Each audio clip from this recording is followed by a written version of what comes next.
Кымбатты достар, дорогие друзья! Меня зовут Саясат Нурбек, я являюсь руководителем образовательного центра BTS Digital, а также руководителем национального проекта «Атлас новых профессий Казахстана». И сегодня мы с вами поговорим о будущем, о навыках, о рынке труда. Клаус Шваб в своей книге «Четвертая промышленная революция» говорит о радикальности изменений и тех больших проблемах, которые четвертая промышленная революция сейчас ставит перед всем человечеством. Обратите внимание на вот эту карту. Это вот одна из больших сейчас, наверное, не проблем даже, а той ситуации, в которой мы сейчас оказываемся. Это нарастающая волна жесточайшей глобальной конкуренции в сфере человеческого капитала. Эта карта мира не по территории, а по количеству людей, проживающих в этих странах. И мы видим, что огромное количество людей, миллиарды сейчас людей, благодаря продуманной прагматичной политике многих стран, особенно в Юго-Восточной Азии, получили доступ к знаниям, технологиям и информации.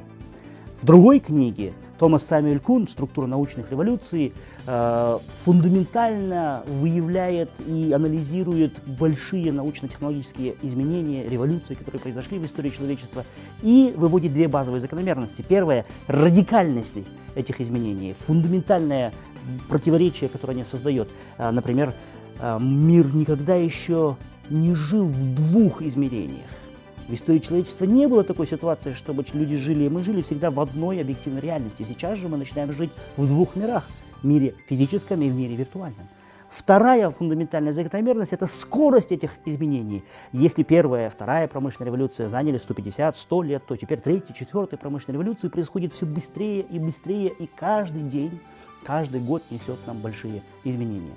Особенное давление испытывают рынки труда и модели образования. Мир разделился на два больших лагеря. Один лагерь экспертов говорит, все пропало, полундра, все очень плохо. Фрей Осборн в своем знаменитом исследовании говорят, что к 2030 году более половины, это 2 миллиарда рабочих мест, просто исчезнут.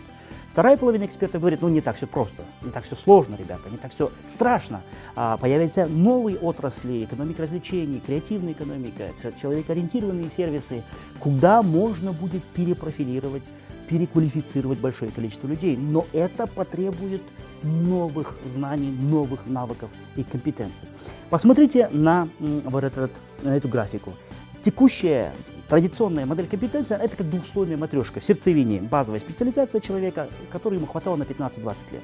И сверху мы его оборачиваем soft skills, мягкими навыками. Вот эта модель перестает работать совершенно, потому что каждый раз вытаскивать сердцевину, ставить новую, вызывает огромный стресс, и это очень долго и очень сложно. Поэтому все начинают говорить о трехслойной матрешке, в сердцевине которой должны быть новые навыки, принципиально новые, так называемые жизненно важные навыки или жизненные навыки. Какие это навыки, мы с вами и поговорим.